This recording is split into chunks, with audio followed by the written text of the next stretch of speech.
ಶ್ರೀಗುರುಭ್ಯೋ ನಮಃ ಪರಮಗುರುಭ್ಯೋ ನಮಃ ಶ್ರೀಮದಾನಂದತೀರ್ಥ ಭಗವತ್ಪಾದಾಚಾರ್ಯೇಭ್ಯೋ ನಮಃ ಪ್ರಹ್ಲಾದಾಹ್ಲಾದಕೋ ಮಾಯಿ ಮತ್ತಮಾತಂಗಭೇದಕಃ ಲಕ್ಷ್ಮ್ಯಾಲಿಂಗಿತಪಾಮಾಂಗೋ ಹನ್ಯಾನ್ ವಿಘ್ನಾನೃಕೇಸರಿ ಸುಮುಖೋ ಸುಂದರತರೋ ಸುನಾಸೋ ಸುಖಚಿತ್ತನು ಸುರಾರಾಧಿತಪಾದಾಬ್ಜೋ ರಮಾನಾರಾಯಣೋಸ್ತಮಃ ಪ್ರಥಮೋ ಹನುಮಾನ್ ನಾಮ ದ್ವಿತೀಯೋ ಭೀಮ ಏವ ಚ ಪೂರ್ಣಪ್ರಜ್ಞಸ್ತೃತೀಯಸ್ತು ಭಗವತ್ಕಾರ್ಯಸಾಧಕಃ ತಪೋ ವಿದ್ಯಾವಿರಕ್ತ್ಯಾದಿ ಸದ್ಗುಣೌಘಾಕರಾನಹಂ ವಾದಿರಾಜಗುರುನ್ ವಂದೇ ಹಯಗ್ರೀವದಯಾಶ್ರಯಾನ್ ದುರ್ವಾದಿಧ್ವಾಂತರವಯೇ ವೈಷ್ಣವೇಂದೀವರೆಂದವೇ ಶ್ರೀರಾಘವೇಂದ್ರ ಗುರವೇ ನಮೋತ್ಯಂತದಯಾಲವೇ ಯತ್ಸ್ಯ ದೇಹೋತಿ ಸೌರಭ್ಯ ಪೂರಿತೋತಿ ಸುಲಕ್ಷವಾನ್ ಫಣಿರಾಡಿವಯೋ ಭಕ್ತಾಸ ಕೃಷ್ಣಾಮಾಂ ಸದಾವತು ಶ್ರೀಗುರುಭ್ಯೋ ನಮಃ ಹರಿ ಓಂ.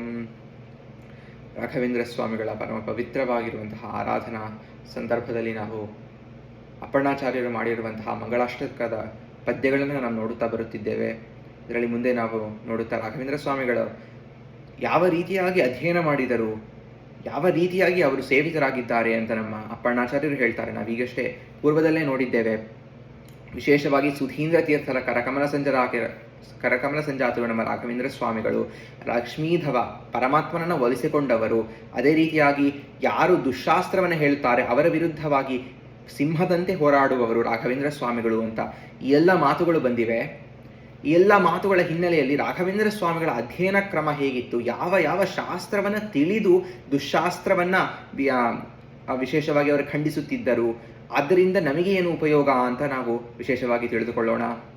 ಮುಂದಿನ ಪದ್ಯದಲ್ಲಿ ಅವರು ಹೇಳ್ತಾರೆ, ಸಾಲಂಕಾರಕ ಕಾವ್ಯ ನಾಟಕ ಕಲಾ ಕಾಣಾದ ಪಾತಂಜಲ ತ್ರಯ್ಯರ್ಥ ಸ್ಮೃತಿ ಜೈಮಿನೀಯ ಕವಿತಾ ಸಂಗೀತ ಪಾರಂಗತಃ ವಿಪ್ರಕ್ಷತ್ರ ವಿಡಂಘ್ರಿಜಾತ ಮುಖರಾನೇಕ ಪ್ರಜಾ ಸೇವಿತಃ ಶ್ರೀಮತ್ಸದ್ಗುರು ರಾಘವೇಂದ್ರ ಯತಿರಾಟ್ ಕುರ್ಯಾಧ್ರುವಂ ಮಂಗಲಂ.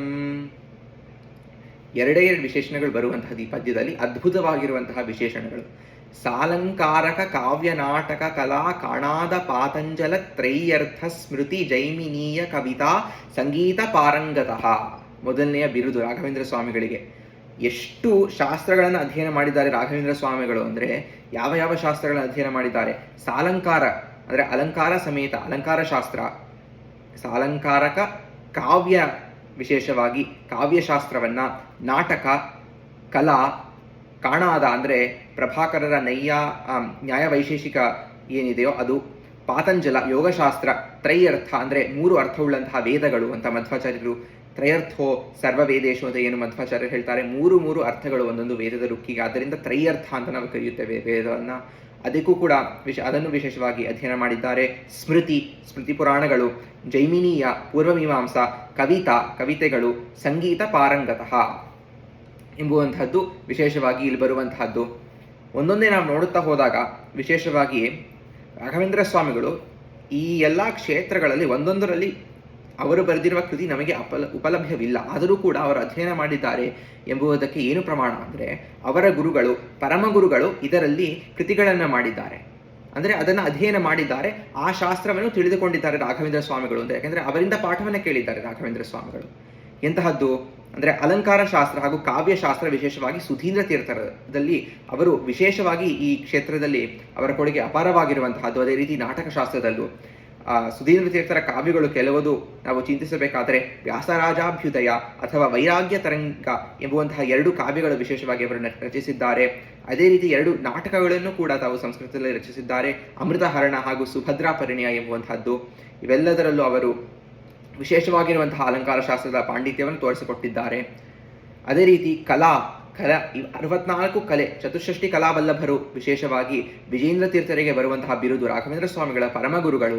ಅದೇ ರೀತಿಯಾಗಿ ಯಾವ ಯಾವ ಆ ಕಲೆಗಳು ವಿಜೇಂದ್ರ ಸ್ವಾಮಿಗಳ ನಮಗೆ ಕಾಣಿಸಬಹುದು. ರಾಘವೇಂದ್ರ ಸ್ವಾಮಿಗಳ ಜೀವನ ಚರಿತ್ರೆಯಲ್ಲೂ ಅದೇ ರೀತಿಯಾಗಿರುವಂತಹ ಘಟನೆಗಳು ನಾವು ನೋಡಬಹುದು. ಅದರ ಒಂದೊಂದು ನಾವು ರಾಘವೇಂದ್ರ ಸ್ವಾಮಿಗಳ ಜೀವನ ಚರಿತ್ರೆಯಲ್ಲಿ ಬಂದಿರುವಂತಹ ಮಹಿಮೆಗಳು ಅಂತ ನಾವು ಹೇಳಬೇಕು, ಪವಾಡ ಅಲ್ಲ. ಯಾಕಂದರೆ ಪವಾಡ ಅಂದರೆ ಬೇರೆಯವರನ್ನು ವಶೀಪಡಿಸ್ಕೊಳ್ಳಿಕ್ಕೆ ಮಾಡುವಂತಹದ್ದು. ಸರ್ವಥಾ ರಾಘವೇಂದ್ರ ಸ್ವಾಮಿಗಳು ಆ ರೀತಿಯಾಗಿ ಪವಾಡ ಪುರುಷ ಆ ರೀತಿಯಾಗಿ ಅಲ್ಲ, ಮಹಿಮಾವಂತರು, ಪರಮಾತ್ಮನ ಧ್ಯಾನ, ಹರಿವಾಯು ಗುರುಗಳ ಅನುಗ್ರಹದಿಂದ ಬಂದಂತಹ ಮಹಿಮೆಗಳನ್ನು ಪ್ರಕಟ ಮಾಡಿದ್ದಾರೆ. ಅಂತಹ ಮಹಿಮಾ ಪುರುಷರು ರಾಘವೇಂದ್ರ ಸ್ವಾಮಿಗಳು. ಅವರ ಮಹಿಮೆಗಳಲ್ಲಿ ಈ ವಿಶೇಷವಾಗಿರುವಂತಹ ಚತುಷ್ಷಷ್ಟ ಕಲಾವಲ್ಲಭತ್ವವು ನಮಗೆ ಕಾಣಬಹುದು. ಅದೇ ರೀತಿಯಾಗಿ ಕಾಣಾದ ಪಾತಂಜಲ ತ್ರಯ್ಯರ್ಥ ಸ್ಮೃತಿ ಜೈಮಿನೀಯ ಕವಿತಾ ಸಂಗೀತ ಪಾರಂಗತಃ. ಕಾಣಾದ ಅಂದರೆ ಪ್ರಭಾಕರರ ನೈಯಾವಿಶೇಷಿಕ ಸೂತ್ರಗಳು. ಅದೇ ರೀತಿಯಾಗಿ ವಿಶೇಷವಾಗಿ ಜೈಮಿನಿ ಅಂತ ಏನು ಬರ್ತದೆ ಅದು ಪೂರ್ವ ಮೀಮಾಂಸದಲ್ಲಿ. ಇವೆಲ್ಲ ಮೀಮಾಂಸಕ್ಕೆ ಸಂಬಂಧಪಟ್ಟಿರುವ ಒಂದಿಷ್ಟು ಗ್ರಂಥಗಳು. ಇದರಲ್ಲಿ ರಾಘವೇಂದ್ರ ಸ್ವಾಮಿಗಳ ಒಂದು ಕೃತಿ ಇದೆ, ಭಾಟ್ಟ ಸಂಗ್ರಹ ಅಂತ. ಇದು ಪೂರ್ವ ಮೀಮಾಂಸದ ನೇರವಾಗಿರುವಂತಹ ಒಂದು ವ್ಯಾಖ್ಯಾನ ರಾಘವೇಂದ್ರ ಸ್ವಾಮಿಗಳದ್ದು, ಅದ್ಭುತವಾಗಿರುವಂತಹದ್ದು. ಇದರ ಬಗ್ಗೆ ನಮ್ಮ ವಾದೀಂದ್ರ ಸ್ವಾಮಿಗಳೇನು ಹೇಳ್ತಾರೆ ಅಂದರೆ, ಮಂತ್ರಿಶ್ರೀ ನೀಲಕಂಠಾಭಿದಮಖಮಣಿನಾ ಭಟ್ಟತಂತ್ರಾನುಬಂಧೆ ಗ್ರಂಥೆ ತಾವತ್ವದೀಯೇ ಕರಣಿಗುಣವಿದಾರೋಪಿತೇಭ್ಯರ್ಹಣಾಯ ಕೀರ್ತಿಸ್ತೆ ರಾಘವೇಂದ್ರ ವ್ರತಿಸುಮತಿಮಣೆ ನೂನಮನ್ಯೂನ ವೇಗ ದಿಗ್ನಾಗಾನಾರುರುಕ್ಷ ಸ್ವಯಮಪಿ ಸಹಸಾ ಧಾವದಷ್ಟೋ ದಿಗಂತಾನ್. ರಾಘವೇಂದ್ರ ಸ್ವಾಮಿಗಳು ಭಾಟ್ಟ ಸಂಗ್ರಹ ಎಂಬುವಂತಹ ಒಂದು ಗ್ರಂಥವನ್ನು ತಾವು ಪ್ರಕಟ ಮಾಡಿದಾಗ ಮಧುರೈ ಕ್ಷೇತ್ರಕ್ಕೆ ಹೋಗುತ್ತಾರೆ. ಅಲ್ಲಿರುವಂತಹ ರಾಜನ ಮುಂದೆ ಅಲ್ಲಿ ತಿರುಮಲ ನಾಯಕ ಎಂಬುವಂತಹ ರಾಜನಿದ್ದ. ಅದೇ ರೀತಿಯಾಗಿ ನೀಲಕಂಠ ದೀಕ್ಷಿತ, ಮಂತ್ರಿಶ್ರೀ ನೀಲಕಂಠ ಭಿತಮಖ ಮಣಿನ ಭಟ್ಟತಂತ್ರಾನುಬಂಧೆ, ನೀಲಕಂಠ ದೀಕ್ಷಿತ ಎಂಬುವಂತಹ ಶಾಸ್ತ್ರಿಗಳು ಅವರು ವಿಶೇಷವಾಗಿ ಮಂತ್ರಿಗಳಾಗಿದ್ದರು. ಈ ಸಮಯದಲ್ಲಿ ಆ ನೀಲಕಂಠ ದೀಕ್ಷಿತರು ರಾಘವೇಂದ್ರ ಸ್ವಾಮಿಗಳ ಭಾಟ್ಟ ಸಂಗ್ರಹವನ್ನು ನೋಡಿದಾಗ ಅವರು ಹೇಳ್ತಾರೆ, ಎಂತಹ ಅದ್ಭುತವಾಗಿರುವಂತಹ ಗ್ರಂಥ, ಸನ್ಮಾನ ಮಾಡಬೇಕಾಗಿರುವಂತಹ ಗ್ರಂಥ ಅಂತ ಹೇಳಿದಾಗ ಆ ಮಧುರೆಯ ರಾಜನ ಏನ್ ಮಾಡ್ತಾನೆ, ಆ ರಾಘವೇಂದ್ರ ಸ್ವಾಮಿಗಳ ಭಾಟ್ಟ ಸಂಗ್ರಹವನ್ನ ಆನೆಯ ಮೇಲೆ ಇಟ್ಟು ತಾವು ಮೆರವಣಿಗೆ ಮಾಡಿಸ್ತಾರೆ. ಅಂತಹ ಅದ್ಭುತವಾಗಿರುವಂತಹ ಗ್ರಂಥ ರಾಘವೇಂದ್ರ ಸ್ವಾಮಿಗಳದ್ದು. ಎಂತಹ ರೀತಿಯಾಗಿ ಅಂದ್ರೆ, ಕೀರ್ತಿಸ್ತೆ ರಾಘವೇಂದ್ರ ವ್ರತಿ ಸುಮತಿ ಮಣಿ ನೂನ ಮನ್ಯೂನ ವೇಗ. ಯಾವ ರೀತಿಯಾಗಿ ಆ ಭಾಟ್ಟ ಸಂಗ್ರಹದ ಮಹಿಮೆ 8 ದಿಕ್ಕುಗಳಲ್ಲಿ ಆ ರಾಜನು ಸಾರಿದ, ಆ ನೀಲಕಂಠ ದೀಕ್ಷಿತನು ಇತ್ಯಾದಿಗಳು ಸಾರಿದರು. ರಾಘವೇಂದ್ರ ಸ್ವಾಮಿಗಳ ಮಹಿಮೆ ಅಷ್ಟೇ ಅದ್ಭುತವಾಗಿರುವಂತಹದ್ದು. ರಾಘವೇಂದ್ರ ಸ್ವಾಮಿಗಳ ಬರೀ ಗ್ರಂಥದಲ್ಲಿ ನೋಡುವಂತಹ ಪಾಂಡಿತ್ಯ ಅಷ್ಟೇ ಅಲ್ಲ, ಬೇರೆಯ ಸಂದರ್ಭದಲ್ಲೂ ಅವರ ಮಹಿಮೆ 8 ದಿಕ್ಕು ವಿದಿಕ್ಕುಗಳಲ್ಲಿ ವಿಶೇಷವಾಗಿ ಪ್ರಸಿದ್ಧರಾಗಿವೆ ರಾಘವೇಂದ್ರ ಸ್ವಾಮಿಗಳ ಮಹಿಮೆ ಅಂತ ಆ ಒಂದು ಪ್ರಸ್ತುತಕ್ಕೆ ನಾವು ಬಂದು ನೋಡಿದಾಗ ರಾಘವೇಂದ್ರ ಸ್ವಾಮಿಗಳ ಮಹಿಮೆ ಅಷ್ಟು ಅದ್ಭುತವಾಗಿರುವಂತಹದ್ದು. ಸಂಪೂರ್ಣ ಗುರುಗುಣ ಸ್ತವನ ಇರೋದು ಅದರ ಬಗ್ಗೆನೆ. ಏನು ಸಾಲಂಕಾರಕ ಕಾವ್ಯನಾಟಕ ಕಲಾ ಅಂತ ಏನು ಶ್ಲೋಕದಲ್ಲಿ ಬರುತ್ತದೋ ಆ ಎಲ್ಲಾ ಶಾಸ್ತ್ರಗಳಲ್ಲಿ ರಾಘವೇಂದ್ರ ಸ್ವಾಮಿಗಳ ಕೊಡುಗೆ ಏನು, ಯಾವ ಗ್ರಂಥ ಬರೆದಿದ್ದಾರೆ, ಆ ಗ್ರಂಥಗಳು ಯಾಕೆ ರಚನೆ ಮಾಡಿದ್ದಾರೆ, ರಚನೆ ಮಾಡಿದಾಗ ಪರಮಾತ್ಮ ಹೇಗೆ ಒಲಿದನು, ವಾಯುದೇವರು ಹೇಗೆ ಒಲಿಯುತ್ತಾರೆ ಅವರಿಗೆ ಅಂತ ವಿಶೇಷವಾಗಿ ಅಷ್ಟನ್ನು ಸಂಗ್ರಹ ಮಾಡಿಸಿ ಗುರುಗುಣ ಸ್ತವನ ಇರೋದು ಅದರ ಬಗ್ಗೆನೆ. ಅದನ್ನ ವಾದೀಂದ್ರ ಸ್ವಾಮಿಗಳು ರಾಘವೇಂದ್ರ ಸ್ವಾಮಿಗಳ ಮುಂದೆ ಹೇಳಿದಾಗ ಇಡೀ ವೃಂದಾವನವೇ ಅಲ್ಲಾಡಿತು, ಅಷ್ಟು ಸಮ್ಮತವಾಯಿತು ರಾಘವೇಂದ್ರ ಸ್ವಾಮಿಗಳಿಗೆ. ಅದರಿಂದ ರಾಘವೇಂದ್ರ ಸ್ವಾಮಿಗಳ ಸ್ತುತಿ ಅಂದರೆ ವಿಶೇಷವಾಗಿ ಸಾಲಂಕಾರಕ ಕಾವ್ಯನಾಟಕ ಕಲಾ ಇತ್ಯಾದಿ ಸ್ತೋತ್ರಗಳಿಂದ ನಾವು ರಾಘವೇಂದ್ರ ಸ್ವಾಮಿಗಳೇ ನೀವು ಸಕಲ ಶಾಸ್ತ್ರ ಪಂಡಿತರು, ನೀವು ಮಾಡಿದಂತಹ ಗ್ರಂಥಗಳು ಎಷ್ಟು ಅದ್ಭುತ, ಈ ಗ್ರಂಥಗಳನ್ನು ಓದುವ ಭಾಗ್ಯ ನಮಗೆ ಕರುಣಿಸಿರಿ ಅಂತ ನಾವು ಪ್ರಾರ್ಥನೆ ಮಾಡಿದಾಗ ಅದೇ ನಿಜವಾದ ರಾಘವೇಂದ್ರ ಸ್ವಾಮಿಗಳ ಆರಾಧನೆ. ಅಂತಹ ಅದ್ಭುತವಾದ ರಾಘವೇಂದ್ರ ಸ್ವಾಮಿಗಳು ವಿಶೇಷವಾಗಿ ಅತ್ಯಂತ ಅನೇಕ ಗ್ರಂಥಗಳನ್ನು ಬರೆದಿದ್ದಾರೆ. ತ್ರೈಯರ್ಥ ಅಂದರೆ ವಿಶೇಷವಾಗಿ ವೇದಗಳಿಗೆ ನೇರವಾದ 40 ಋಕ್ಕುಗಳು, ಋಗ್ವೇದದ 40 ಋಕ್ಕುಗಳಿಗೆ ಮಂತ್ರಾರ್ಥ ಮಂಜರಿ ಎಂಬುವಂತಹ ವ್ಯಾಖ್ಯಾನವನ್ನು ಬರೆದಿದ್ದಾರೆ. ಅದೇ ರೀತಿ ಸ್ಮೃತಿ ಪುರಾಣಗಳಿಗೆ ರಾಮಚಾರಿತ್ರ ಮಂಜರಿ, ಕೃಷ್ಣಚಾರಿತ್ರ ಮಂಜರಿ, ಅಥವಾ ನಾವು ಮಹಾಭಾರತಕ್ಕೆ ನೋಡಿದರೆ ತಾತ್ಪರ್ಯ ನಿರ್ಣಯ ಭಾವ ಸಂಗ್ರಹ, ಮಧ್ವಾಚಾರ್ಯರು ಏನು ವಿಸ್ತರೀಕರಿಸಿದ್ದಾರೋ ಅದನ್ನು ಸಂಕ್ಷಿಪ್ತಗೊಳಿಸಿದ್ದಾರೆ ರಾಘವೇಂದ್ರ ತೀರ್ಥರು. ಅಂತಹ ಅದ್ಭುತವಾಗಿರುವಂತಹ ಮಹಿಮೆ ರಾಘವೇಂದ್ರ ಸ್ವಾಮಿಗಳ ಗ್ರಂಥ ರಚನಾ ಶೈಲಿ. ಅಂತಹ ಎಲ್ಲಾ ಶಾಸ್ತ್ರವಲ್ಲಭರು ರಾಘವೇಂದ್ರ ಸ್ವಾಮಿಗಳು ಎಲ್ಲಾ ಶಾಸ್ತ್ರವನ್ನು ತಿಳಿದಿದ್ದಾರೆ ಎಂಬುವಂತಹದ್ದು ಇದರ ನೇರವಾದ ಸಾರ. ಅದೇ ರೀತಿಯಾಗಿ ಮುಂದೆ ರಾಘವೇಂದ್ರ ಸ್ವಾಮಿಗಳ ಬಗ್ಗೆ ಇನ್ನೊಂದು ಮಾತು ಹೇಳ್ತಾರೆ, ವಿಪ್ರಕ್ಷತ್ರ ವಿಡಂಘ್ರಿಜಾತ ಮುಖರ ಅನೇಕ ಪ್ರಜಾ ಸೇವಿತ.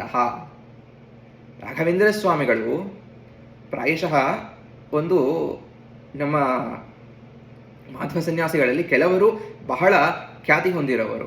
ಎಂಥವರು ಅಂದರೆ ನಮ್ಮ ವಾದಿರಾಜ ಸ್ವಾಮಿಗಳು, ವ್ಯಾಸರಾಜರು ಇತ್ಯಾದಿ, ಶ್ರೀಪಾದರಾಜರು ಎಲ್ಲರೂ ಖ್ಯಾತಿ ಹೊಂದಿದ್ದಾರೆ. ಆದರೆ ಹೆಚ್ಚು ಜನ ಯಾರು ಪೂಜೆ ಮಾಡ್ತಾರೆ ಅಂದರೆ ಬ್ರಾಹ್ಮಣರೇ ಜಾಸ್ತಿ, ಅಂದರೆ ಮಾಧ್ವರಲ್ಲಿ ಬಹಳ ವಿಖ್ಯಾತಿ ಹೊಂದಿರೋವರು.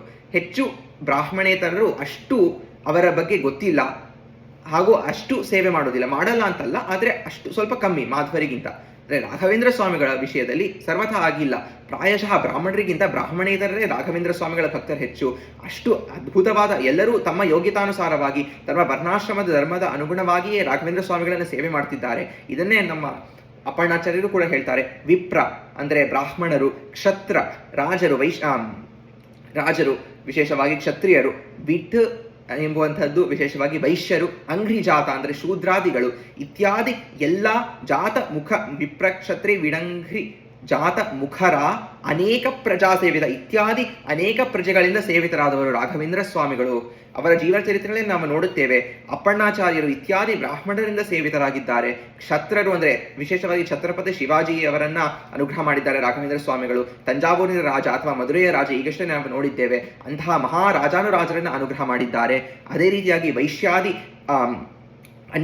ಬರೀ ಅನ್ಯ ಜಾತಿ ಅಷ್ಟೇ ಅಲ್ಲ, ಅಥವಾ ಅನ್ಯ ಧರ್ಮೀಯರನ್ನು ಕೂಡ ವಿಶೇಷವಾಗಿ ರಾಘವೇಂದ್ರ ಸ್ವಾಮಿಗಳು ತಮ್ಮ ಕಾಲದಲ್ಲಿ ಆ ನವಾಬನು ತಾನು ಮಾಂಸವನ್ನ ಸಮರ್ಪಣೆ ಮಾಡಿದಾಗ ಅವನಿಗೂ ಕೂಡ ರಾಘವೇಂದ್ರ ಸ್ವಾಮಿಗಳ ಅನುಗ್ರಹ ಮಾಡ್ತಾರೆ. ಅದೇ ರೀತಿಯಾಗಿ ಮ್ಲೇಚ್ಛ ದೇಶದಿಂದ ಬಂದಂತಹ ಥಾಮಸ್ ಮುನ್ರೋ ಎಂಬುವಂತಹ ಆಂಗ್ಲ ದೇಶದವನು ತಾನು ರಾಘವೇಂದ್ರ ಸ್ವಾಮಿಗಳ ವೃಂದಾವನಸ್ಥನಾದ ಮೇಲೂ ಕೂಡ ರಾಘವೇಂದ್ರ ಸ್ವಾಮಿಗಳ ಬಂದು ಪ್ರಾರ್ಥನೆ ಮಾಡಿಕೊಂಡಾಗ ರಾಘವೇಂದ್ರ ಸ್ವಾಮಿಗಳು ಅವರ ಭಾಷೆಯಲ್ಲಿಯೇ, ಆಂಗ್ಲ ಭಾಷೆಯಲ್ಲಿಯೇ ಅವರೊಂದಿಗೆ ಸಂಭಾಷಿಸಿ ಅವರ ಮೇಲೆ ಅನುಗ್ರಹವನ್ನು ತೋರುತ್ತಾರೆ. ಎಂತಹ ಅದ್ಭುತವಾದ ಮಹಿಮೆ ರಾಘವೇಂದ್ರ ಸ್ವಾಮಿಗಳದ್ದು. ಜಗದ್ವಿಖ್ಯಾತರಾಗಿರುವಂತಹವರು ರಾಘವೇಂದ್ರ ಸ್ವಾಮಿಗಳು ಎಂಬುವಂತಹದ್ದು ಈ ಒಂದು ಶ್ಲೋಕದ ಸಾರ. ಅಂತಹ ರಾಘವೇಂದ್ರ ಸ್ವಾಮಿಗಳು ವಿಶೇಷವಾಗಿ ನಮಗೆ ಧ್ರುವಂ ಮಂಗಲಂ, ಒಳ್ಳೆಯ ಶಾಶ್ವತ ಕಾಲದ ಮಂಗಳವನ್ನು ಉಂಟು ಮಾಡಲಿ.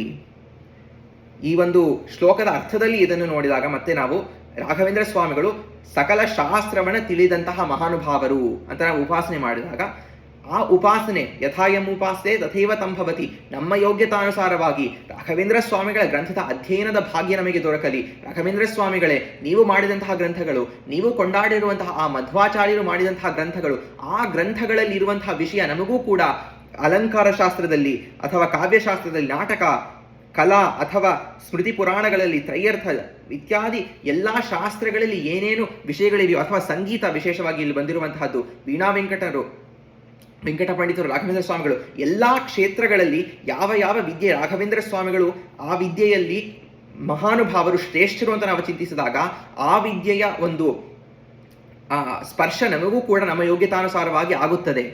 ಅದೇ ರೀತಿ ವಿಪ್ರಕ್ಷತ್ರ ವಿಡಂಘ್ರಿ ಜಾತಿ ಮುಖರ ಅನೇಕ ಪ್ರಜಾ ಸೇವಿತ ಅಂತ ನಾವು ಚಿಂತಿಸಿದಾಗ, ರಾಘವೇಂದ್ರ ಸ್ವಾಮಿಗಳಲ್ಲಿ ನೀವು ಸಕಲರಿಂದ ವಂದ್ಯರು ಅಂತ ನಾವು ಚಿಂತಿಸಿದಾಗ ನಮಗೂ ಕೂಡ ಆ ಯೋಗ್ಯತಾನುಸಾರವಾಗಿರುವಂತಹ ಲೋಕವಂದನೀಯತ್ವ ಕೂಡ ಬರುತ್ತದೆ. ಅದೇ ರೀತಿ ಮುಖ್ಯವಾಗಿ ರಾಘವೇಂದ್ರ ಸ್ವಾಮಿಗಳಲ್ಲಿ ಭಕ್ತಿಯ ಹೆಚ್ಚಾಗುತ್ತದೆ. ಯಾಕೆಂದ್ರೆ ನಾವು ಒಂದೊಂದು ಅಂಶವನ್ನು ಚಿಂತಿಸಿದಾಗ, ಒಂದೊಂದು ರಾಘವೇಂದ್ರ ಸ್ವಾಮಿಗಳ ಜೀವನ ಚರಿತ್ರೆಯನ್ನು ನಾವು ಚಿಂತಿಸಿದಾಗ ನಮಗೇನಾಗುತ್ತದೆ, ವಿಪ್ರರಿಂದ ಸೇವಿತಿರುವಂತಹ ಅಪ್ಪಣ್ಣಾಚಾರ್ಯರ ಚಿಂತನೆ ಬರುತ್ತದೆ, ಕ್ಷತ್ರಿಯರಿಂದ ಸೇವಿತಿರುವಂತಹ ಆ ತಂಜಾವೂರಿನ ರಾಜದ ಕಥೆ ಬರಬಹುದು, ಅಥವಾ ಮಧುರೈ ತಿರುಮಲ ನಾಯಕನ ಕಥೆ ನಮಗೆ ನೆನಪಾಗಬಹುದು. ಅದೇ ರೀತಿಯಾಗಿ ಅನ್ಯ ಧರ್ಮೀಯರಿಂದ ರಾಘವೇಂದ್ರ ಸ್ವಾಮಿಗಳು ಹೇಗೆ ಸೇವಿತರಾಗಿದ್ದಾರೆ ಅಂತ ನಾವು ಚಿಂತಿಸಿದಾಗ ನಮಗೆ ಹೆಚ್ಚು ಭಕ್ತಿ ಉಂಟಾಗುತ್ತದೆ. ಯಾಕಂದ್ರೆ ರಾಘವೇಂದ್ರ ಸ್ವಾಮಿಗಳೇ ಎಂತೆಂಥ ಮಹಾನುಭಾವರಿಗೆ ನೀವು ಒಲಿದಿರಾ, ನನಗೂ ಕೂಡ ನಾನು ಭಕ್ತಿಯಿಂದ ಸೇವೆ ಮಾಡಿದಾಗ ನೀವು ಒಲಿಯುತ್ತೀರಾ, ನನ್ನ ಇಷ್ಟಾರ್ಥಗಳನ್ನು ಕೊಡುತ್ತೀರಾ ಅಂತ ನಾವು ದೃಢವಾಗಿ ನಂಬಬಹುದು. ಅದರಿಂದ ಅಂತಹ ರಾಘವೇಂದ್ರ ಸ್ವಾಮಿಗಳು ಕುರ್ಯಾತ್ ಧ್ರುವಂ ಮಂಗಳಂ, ಮಂಗಳವನ್ನು ಉಂಟು ಮಾಡಲಿ ಎಂಬುವಲ್ಲಿಗೆ ಈ ಪದ್ಯದ ಚಿಂತನೆಯನ್ನು ನಾನು ಸಮರ್ಪಣೆ ಮಾಡುತ್ತಿದ್ದೇನೆ. ಮುಂದೆ ಸೇರಿದಾಗ 4ನೇ ಪದ್ಯದ ಚಿಂತನೆಯನ್ನು ಮಾಡೋಣ ಅಂತ ಹೇಳುತ್ತಾ ನನ್ನ 2 ಮಾತುಗಳು ರಾಘವೇಂದ್ರ ಸ್ವಾಮಿಗಳ ದಿವ್ಯ ಪಾದಾರವಿಂದಗಳಲ್ಲಿ ಸಮರ್ಪಣೆ ಮಾಡುತ್ತಿದ್ದೇನೆ. ಶ್ರೀ ಕೃಷ್ಣಾರ್ಪಣಮಸ್ತು. ಶ್ರೀ ಹರಯೇ ನಮಃ.